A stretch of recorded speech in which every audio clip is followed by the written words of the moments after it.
Record. अच्छा, हमने discuss कैसे किया था? जर्मेनियम को देख लेते पहले, वो है कहाँ periodic table for a better idea. I hope everyone has their periodic tables with them, ठीक है जी। तो germanium is over here, right? And if you see it is 1s2 2s2 2p6 3s2 3p6 4s2 3d10 and then 4p2, ठीक है। अब हमने क्या चीजें सीखी थी? सबसे पहले तो क्या होगा, इंक्रीजिंग एनर्जीज में हमेशा लॉस होता है, राइट? सो 4p2, क्योंकि ये सबसे एंड में आ रहा है, सो ये सबसे हाईएस्ट एनर्जी का शेल है, right? So therefore it is going to lose, इसमें से इलेक्ट्रॉन सबसे पहले लूज होंगे 4p2 में से, right? The first two electrons are going to be eliminated from 4p, ठीक है जी। उसके बाद अब आप 3D में नहीं जाओगे, क्योंकि हमने क्या पढ़ा था? हमने पढ़ा था जब 4s वाले ऑर्बिटल में इलेक्ट्रॉन्स डाले जाते हैं तो वो 3D से बड़ा हो जाता है, वो 3D से ज्यादा एनर्जी गेन कर लेता है। सो बेसिकली 4p2 के बाद अब हम 3d10 पे नहीं जाएंगे, हम 4p2 के बाद अब हम 4s2 में से ही इलेक्ट्रॉन्स निकालेंगे, right? So we discuss this in the last class. मैंने किस तरीके से कहा है? I went over with some of the transition metal ions, ठीक है।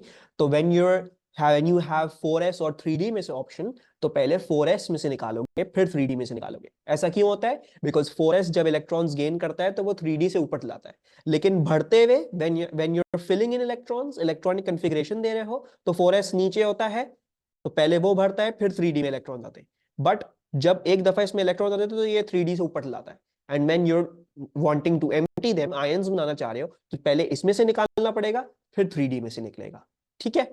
So the answer to this is not B not C, the answer to this is A, ठीक है। So don't make that mistake. अच्छा, और आ जाती हैं।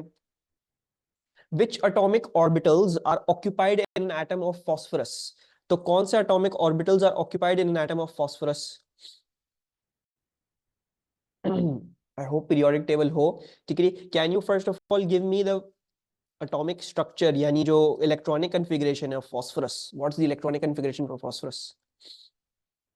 Very good, Maz। और मिशाल ने हमें electronic configuration दी है sir, 1s2 2s2 2p6 3s2 3p3, ठीक है। Make sure you have your periodic tables with you. वालेकुम अस्सलाम, ठीक है। तो हमें क्या देखना है? अच्छा, 1p तो होता ही नहीं है, गलत है। 2p 2d भी नहीं होता, right? Then 2s 2p 3s, this looks correct. And 2p 3s 3d इसमें से नहीं होता, राइट? सो 3d होता है वैसे ऑर्बिटल, लेकिन फास्फोरस में फील्ड नहीं है, ठीक है। सो दैट वाज इजी, कुछ भी नहीं था इस खास एमसीक्यू में। The symbol for a phosphorus ion is this much. Oh, sorry, is this. The symbol for a potassium ion is this. What do these two ions have in common? तो 1 2 3 में से कौन कौन सी स्टेटमेंट्स ट्रू हैं? Which are correct?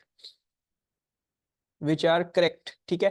Correct बता दो, या तो ये बता दो कौन सी वाली इनकरेक्ट है, कौन सी कितनी इनकरेक्ट लग रही है आपको। So which ones are correct? Let's see. Same number of electrons, यहां पे देख रहे हो पोटेशियम में कितने प्रोटॉन्स हैं? 19 प्रोटॉन्स हैं, right? Let's write all of this data. Potassium में 19 प्रोटॉन्स हैं।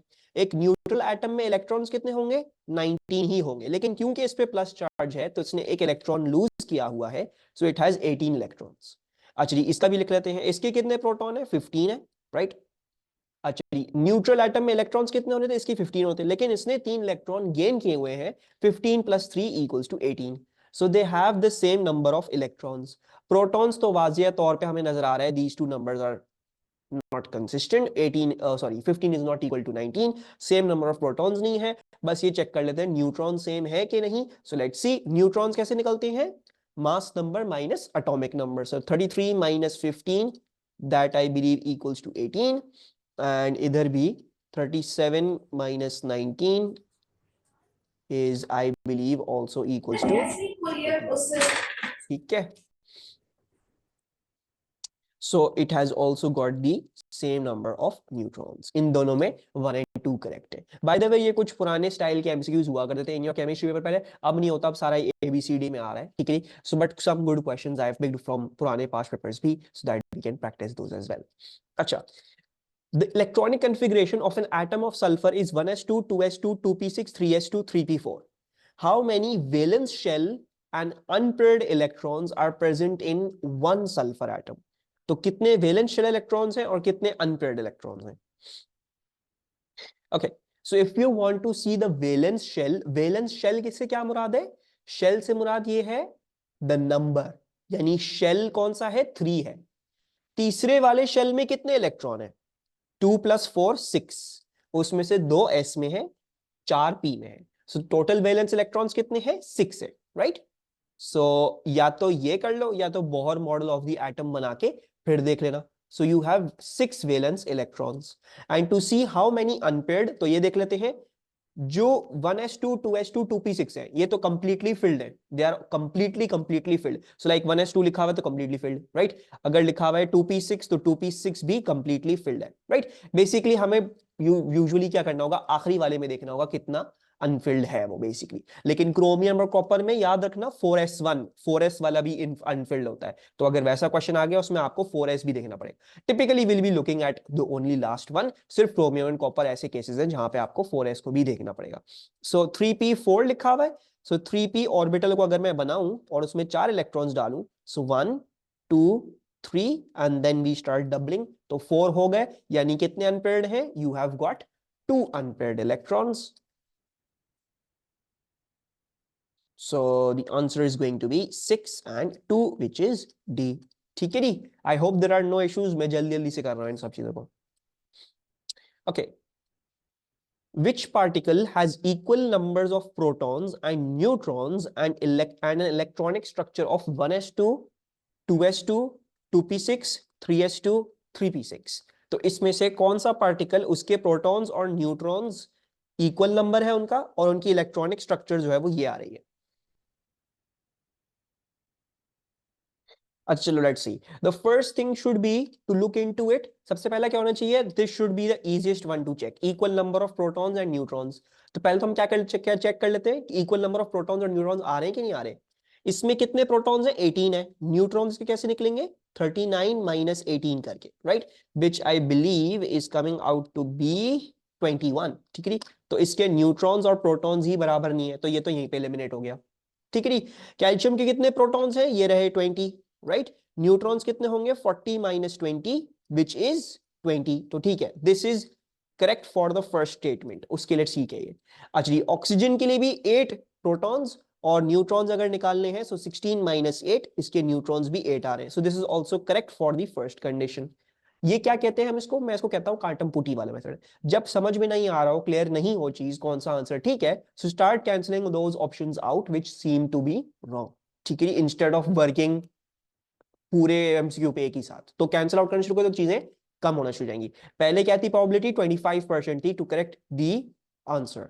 25% थी। मैंने क्या किया? एक आंसर मैंने कैंसिल आउट कर दिया, प्रोबेबिलिटी क्या हो गई? अब 33% हो गई है, तो मेरा आंसर सही होगा। ठीक है, so try to increase your percentages. इसमें भी यही है, 16 प्रोटॉन्स है और न्यूट्रॉन्स कितने हो जाएंगे? 32 - 16, right? Now all we have to do is we now have to check their electronic configurations. 1s2 2s2 2p6 3s2 3p6।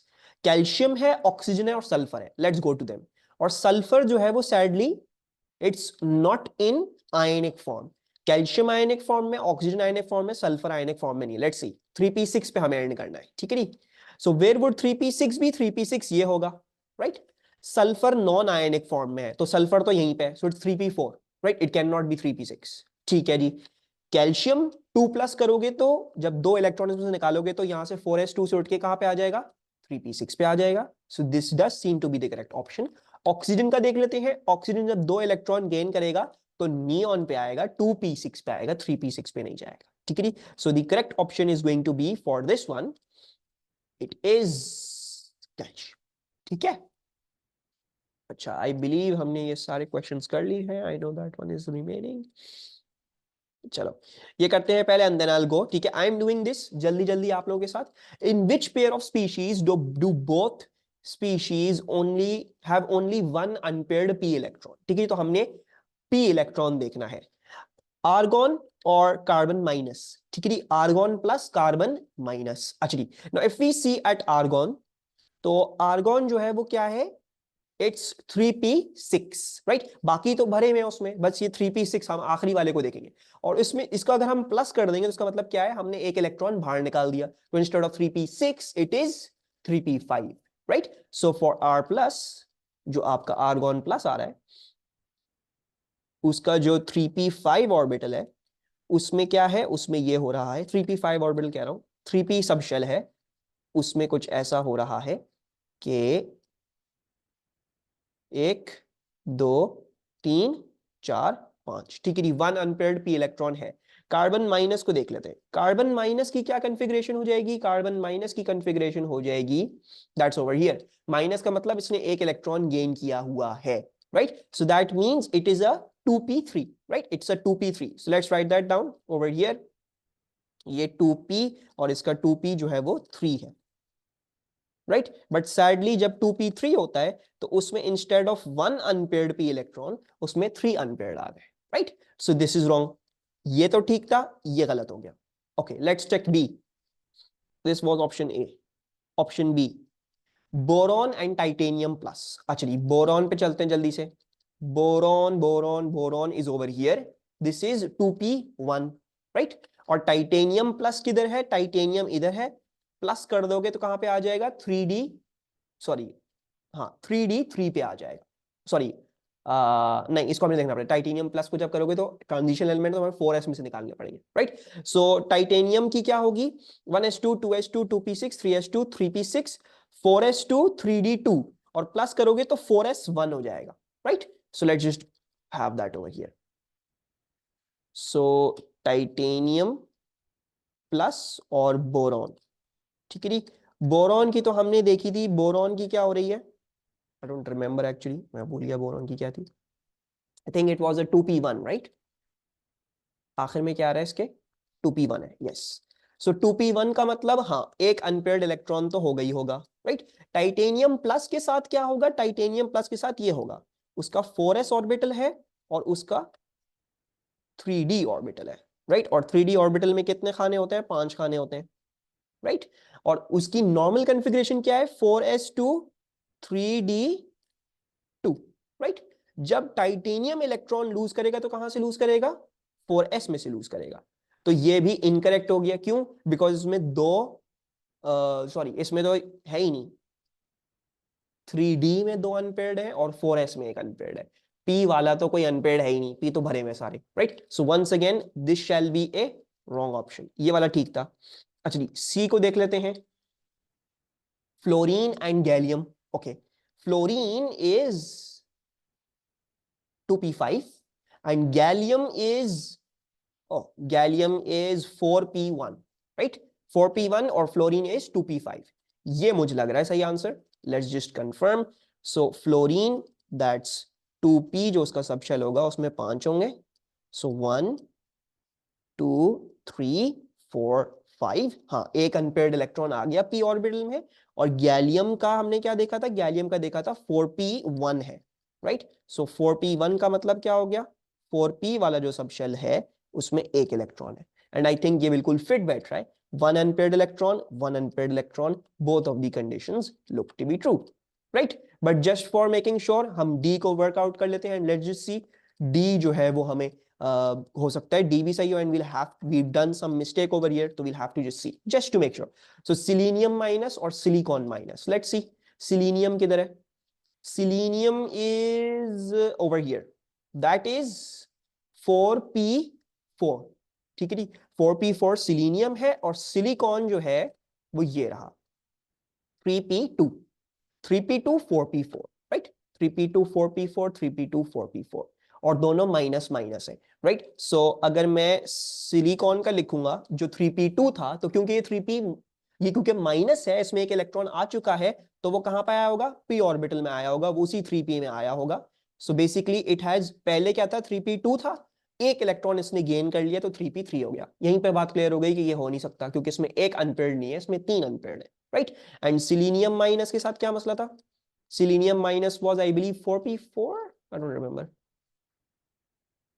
4p4, yes 4p4 था, एक इलेक्ट्रॉन गेन कर लेगा तो क्या हो जाएगा, 4p5 हो जाएगा, एंड इसको हम कैसे लिख सकते हैं, we can write it like this, 1 2 3 4 5, so although this option is correct, the other option is wrong, and so therefore B, D and A are wrong और C हमारा correct option है. ठीक है जी, किसी को कोई problem in this?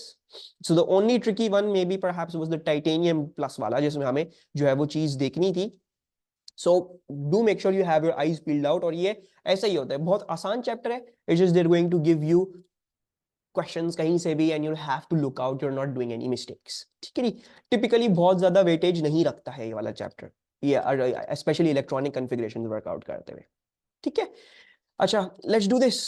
Atoms contain the subatomic particles electrons, protons and neutrons. Protons and electrons were discovered by the observations of their behaviors in electric fields. The diagram shows the behavior of separate beams of electrons and protons in electric field. Electrons इधर जा रहे हैं, protons इधर जा रहे हैं. इस plate का चार्ज क्या होगा? What's going to be charged on this plate? Positive, right? So this is easy peasy. और ऑब्वियसली दूसरी वाली प्लेट क्या हो जाएगी? फिर दूसरी वाली प्लेट ऑब्वियसली नेगेटिव हो जाएगी, राइट? This was pretty easy. फिर बोल रहे हैं draw a line to show how a separate beam of neutrons from the same source behaves in the same electric field. तो न्यूट्रॉन्स की अगर मैं यहां से लाइन बनाऊं तो विच प्लेट की तरफ should it curve? It should go straight and undeflected because these are neutrons. They don't have any charge. Electrons in atoms up to 36 Kr are distributed in s, p and d orbitals. State the number of occupied orbitals in an isolated atom of 36 Kr. Right? Now understand this thing कि इसमें बोला क्या जा रहा है आपको? इसमें आपको बोला जा रहा है state the number of occupied orbitals. ठीक है, so we need to be looking at the orbital specifically. सबसे पहले तो Kr का निकाल लेते हैं, Kr क्या हो जाएगा. So let's go to over here, that is krypton. Krypton ये रहा. So 1s2, 2s2, 2p6, 3s2, 3p6, 4s2, 3d10 and then 4p6, right? So let's write down this whole thing. So 1s2, 2s2, 2p6, 3s2, 3p6, 4s2, 3d10 and 4p6. अब बोल रहे हैं आपको state the number of occupied orbitals in an isolated atom of 36 Kr. तो अब इसको देखते हुए can you tell me what number should I write down below s, p and d? So Abdurrahman says 4s. Does everyone agree with s being 4? ठीक है, so looks like everyone agrees because एक S, दो S, sorry एक S, दो S, तीन S, चार S. ठीक है, पी ऑर्बिटल्स अब्दुर्रहमान कह रहे हैं 3 फिल्ड है. 3 p orbitals are filled. Okay, remember this. 3p क्या है? सब शेल है. एक p सब शेल में कितने ऑर्बिटल होते हैं? 3 ऑर्बिटल होते हैं. So basically if you are counting this as 1p, 2p, 3p, so it's basically going to be 3 into 3, that is 9 orbitals that are being filled over here. ठीक है, इसमें 9 orbitals हैं. हर p में 3 orbital होते हैं. So 3 into 3 9 हो गया इस तरीके से. अब d को देख के बताओ, d के क्या लिखूं मैं? You have 5 orbitals in 1d, right? 5 orbitals होते हैं, हर उसमें 2 2 2 जा सकते हैं, which we saw over here. So कहाँ पे देखा है हमने 3d वाला? ये रहा. 3d में 5 ऑर्बिटल्स होते हैं. ठीक है नी? So therefore 5 orbitals are filled over here. अच्छा जी, फिर complete the diagram to show the number and relative energies of electrons in an isolated atom of 14 Si. The diagram shows, अच्छा ये तो हम अभी थोड़ी देर में देखेंगे. ओके सर, S वाला एक्सप्लेन कर दे. S वाला कुछ भी नहीं है मेरा बच्चा. एक S, 2s, 3s, 4s. ठीक है, let me just use a different colour. So 1s, 2s, 3s, 4s. ठीक है जी, 4 s सब शेल्स है, राइट? और हर s सब शेल में कितने ऑर्बिटल होते हैं? एक ही ऑर्बिटल होता है, right? So basically this is 1, this is 2, this is 3 and this is 4. p के लिए क्या था? हर ऑर्बिटल में 3 और हर p में 3 ऑर्बिटल होते हैं. सो 3, 6, 9, right? And for the d1, d has 5 orbitals, so 5 over here. ठीक है, अच्छा. Complete the diagram. हमें 14 SI की इलेक्ट्रॉनिक कॉन्फ़िगरेशन देनी है. So once again go to your periodic table, work out the electronic configuration क्या आ रही है? 1s2, 2s2, 2p6, 3s2, 3p2. ठीक है, सो 3p2 पे हमें रुकना है 1s2 2s2 2p6 3s2 3p2 so this should be easy और ये देखोगे इंक्रीजिंग एनर्जी बनाना है सो दिस देयर 6 हो जाएगा ये 3s2 है एंड देन 3p2 है और जल्दी जल्दी में क्या मिस्टेक हो जाएगी ये मिस्टेक हो जाएगी डोंट डू दिस मिस्टेक जब इक्वल एनर्जीज के ऑर्बिटल्स होते हैं सो दे फिल एक एक करके ठीक है जी